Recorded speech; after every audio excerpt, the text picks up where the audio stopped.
Fox 13. This is Good Day Tampa Bay. The IRS is pretty quick to collect your cash, but when it comes to refunds, some people are left waiting. Fox 13's Steph DiPietrantonio introduces us to a victim of identity theft who really had to fight for her money. I'm a very patient woman, but I was starting to really lose it. Nancy Elliott was steaming mad.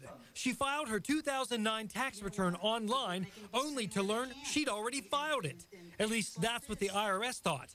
She was a victim of identity theft. They told her, we'll get back to you. Give it 30, 60 days. 90 days. 120 days. It just went on and on and on. Till Nancy had it. If I don't get my taxes back from you guys, I am going to not file from now on. She got her refund, but the nightmare continued. I was getting bills from the IRS. It started out $300, $800, over $9,000. $9,000 tax bill looming over her shoulders that she knows she didn't owe.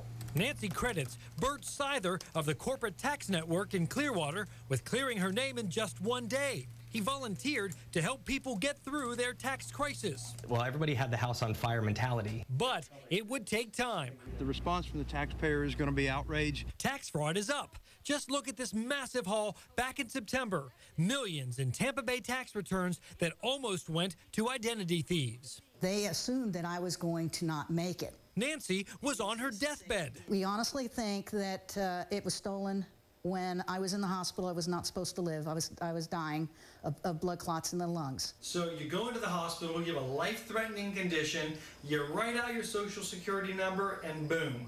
That's all it took. Readily available, she says, for anyone to steal it. But this retired Army drill sergeant trainer never gave up. It was like 1,000 pounds lifted off my shoulders. Oh, and Nancy got one more thing besides her refund from the IRS. And they have acknowledged that my identity was stolen, finally. How long did that take to get? 2.5 years. Steph DiPietrantonio, Fox 13 News. Bert says the most important thing you can do to file your taxes as early as possible. The longer you wait, the longer your information may be just sitting out there waiting for scammers to jump on it. And get the badge, number of person that you're speaking with on the very first call. That way, if you have to call back, you can pick up where you left off in the first place.